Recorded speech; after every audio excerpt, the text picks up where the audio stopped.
O perfil das bibliotecas está mudando e os frequentadores precisam redescobrir os serviços oferecidos.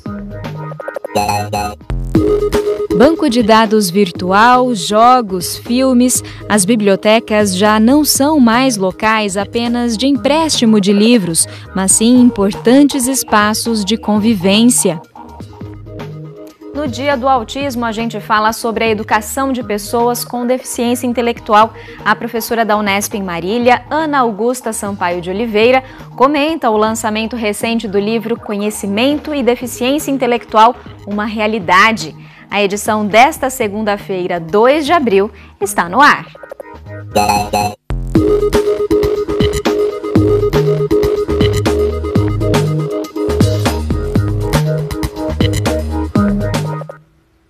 Boa tarde. Para muita gente, a biblioteca ainda é um espaço só de retirada de livros, mas esse perfil mudou e são muitos os serviços oferecidos. A nossa equipe foi até a unidade do campus em Bauru para entender melhor o trabalho desenvolvido por lá. Quem explica para a gente é o supervisor técnico da biblioteca, Breno Ottoni.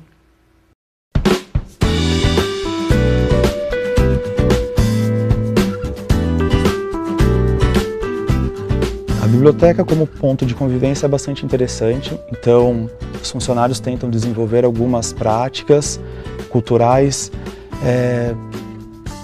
Por exemplo, temos alguns jogos, disponibilizamos o xadrez, a montagem de quebra-cabeça, que é algo bem avaliado pelos alunos.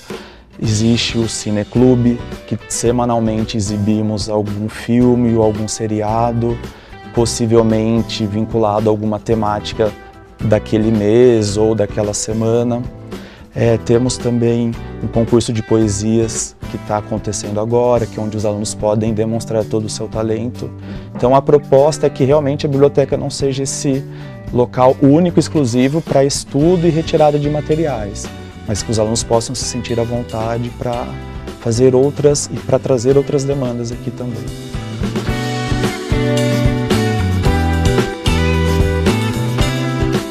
O acervo da biblioteca é composto por livros, então são quase 80 mil exemplares.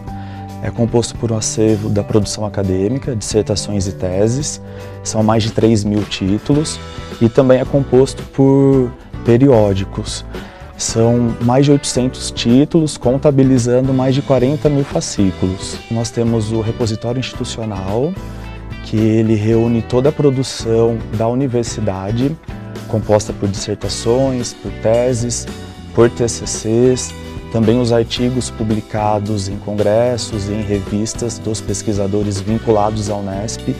Então é um repositório bastante grande, com muito material, e reúne todas as bibliotecas e todos os pesquisadores da universidade. E isso é de acesso público.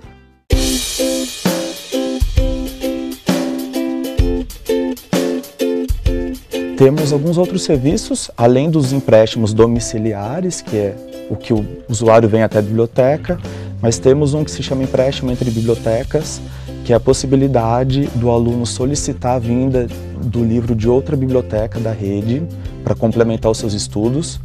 Além de toda a rede Unesp, nós temos um convênio com a USP e Unicamp. Então, assim, é um serviço que possibilita ao pesquisador ter acesso a um dos maiores acervos da América Latina. Temos também um serviço que é de acesso ao portal de periódicos ACAPES, que tem a ver com artigos eletrônicos e é um acesso bastante grande. Então, pela universidade é possível que eles acessem. Temos o serviço de autoatendimento, que é onde o próprio aluno consegue fazer o empréstimo do material e a devolução do material. Isso é muito importante porque possibilita que o aluno devolva o livro ou algum outro material 24 horas por dia. Temos o ponto de apoio da FAPESP, que é a orientação para os alunos que têm bolsa pesquisa. Então, envio de documentos para tirar dúvidas sobre todos os trâmites vinculados à FAPESP. E a normatização de trabalhos acadêmicos, que é a estruturação dos TCCs, dissertações e teses, nas normas da BNT vinculadas a esses materiais.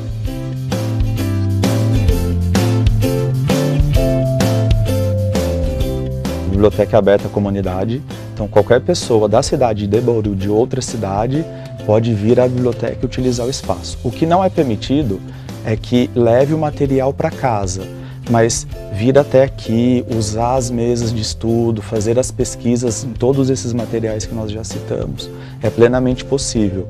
Então, a biblioteca atende ao público da universidade, mas também a toda a comunidade que desejar vir até aqui.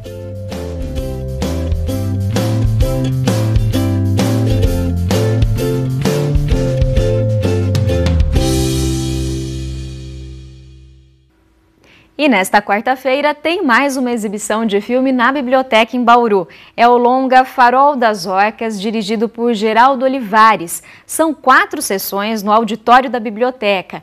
12h30, 2h30 da tarde, 5 da tarde e 7h30 da noite. A entrada é de graça, a classificação indicativa é de 12 anos e não precisa confirmar presença. Agora a gente fala de game. A Associação Atlética do campus da Unesp em Bauru vai promover a primeira Copa Texugo de League of Legends. A competição vai ser realizada no dia 8 de abril na própria Atlética, a partir das 2 da tarde. As inscrições devem ser feitas pela internet até hoje. A taxa de inscrição é de R$ 5,00 e os times vão ser montados na hora.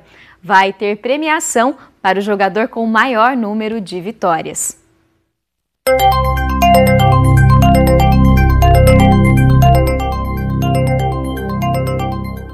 O tempo mudou no fim de semana. Vamos saber se a instabilidade se mantém nos próximos dias.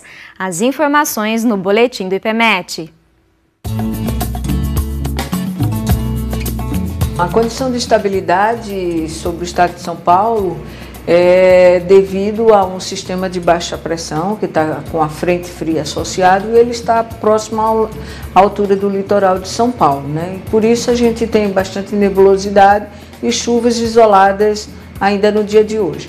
Amanhã ainda deve persistir essa condição de estabilidade, porém nós já vamos ter períodos de melhoria, ou seja, o sol deve aparecer em alguns momentos. A partir da quarta-feira até a sexta, o tempo deve melhorar em praticamente todo o estado de São Paulo. Algumas regiões tipo norte, nordeste, leste do estado ainda é previsto ter chuva.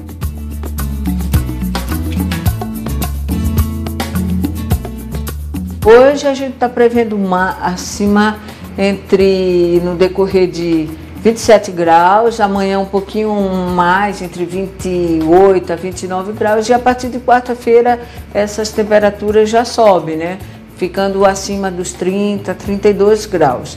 As mínimas devem comportar em torno dos 19 a 20 graus para amanhã e terça, e a partir também de quarta com elevação, entre 20 a 22 graus.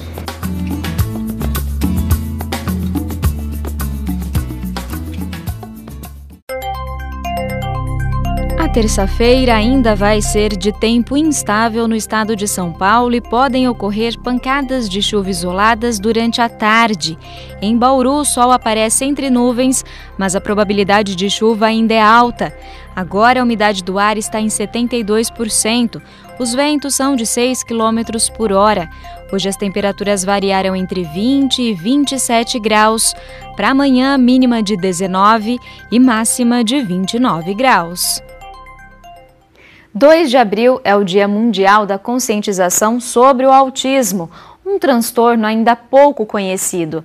E garantir melhorias na educação tem sido uma das bandeiras de luta de entidades e familiares de crianças e adolescentes com autismo.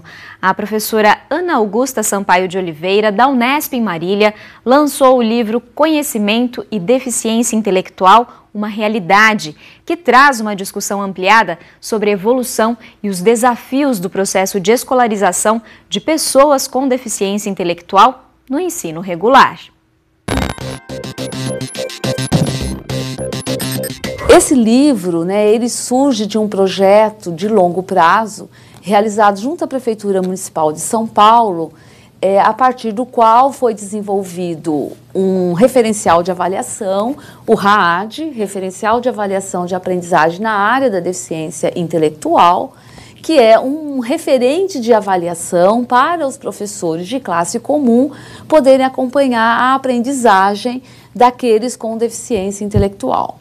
Esse referencial, ele está focado na proposta, nas expectativas curriculares do município de São Paulo, e a intenção é justamente conseguir identificar o que esses escolares com deficiência intelectual têm aprendido no seu processo de escolarização. Uma vez que a ideia de inclusão escolar não é simplesmente que eles estejam na sala de aula comum junto com os outros colegas, mas sim que esteja garantida a sua aprendizagem. Então, nós tivemos justamente a preocupação de avaliar esses alunos a partir deste referencial para que pudéssemos, então, saber o que eles estavam aprendendo em relação ao currículo escolar. O livro, ele traz justamente, nos capítulos iniciais, uma discussão sobre a concepção de deficiência intelectual nessa perspectiva, deslocando o foco de análise do sujeito para o contexto, uma vez que na perspectiva vygotskiana, o entorno e o que é oferecido em termos de recursos é que são os impulsionadores do desenvolvimento. Então, ao invés de olhar a deficiência em si, busca-se avaliar e olhar justamente o que está sendo oferecido em termos de recursos para que esses sujeitos possam aprender. O que nós encontramos é que esses sujeitos, eles melhoram a sua aprendizagem no decorrer do processo de escolarização, demonstrando a efetividade dos processos inclusivos, ou seja, que junto com os outros eles aprendem, aprendem de forma específica, de forma particular, considerando as especificidades da sua condição, mas eles têm um crescente de aprendizagem.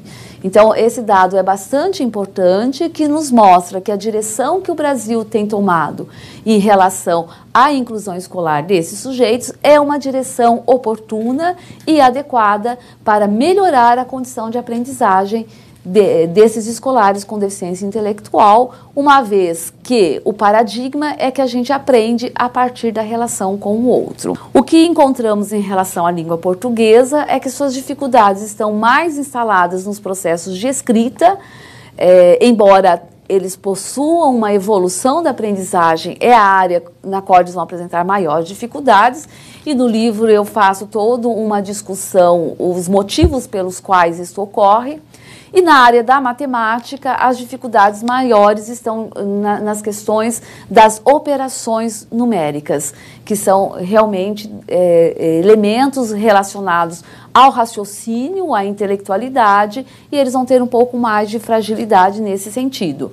Entretanto, no livro nós apontamos não só as fragilidades, mas também as potencialidades.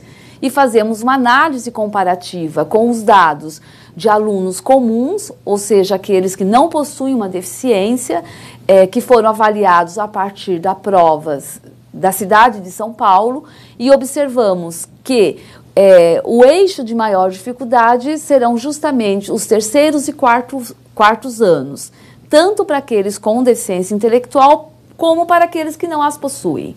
Então, esses dados, a importância deles é que eles apontam caminhos para a prática pedagógica, no sentido de que o professor, ele tem hoje um direcionamento no sentido do que ensinar, como ensinar, quais são as áreas que estão em aquisição, orientando um pouco melhor as ações pedagógicas no contexto da sala de aula. Então, convido a todos a fazerem a leitura do livro. Ele está disponível em algumas livrarias em nível nacional e também podem ser adquiridos pelo site da CRV, que é a editora que está publicando e dando o apoio para toda a divulgação do livro. Muito obrigada.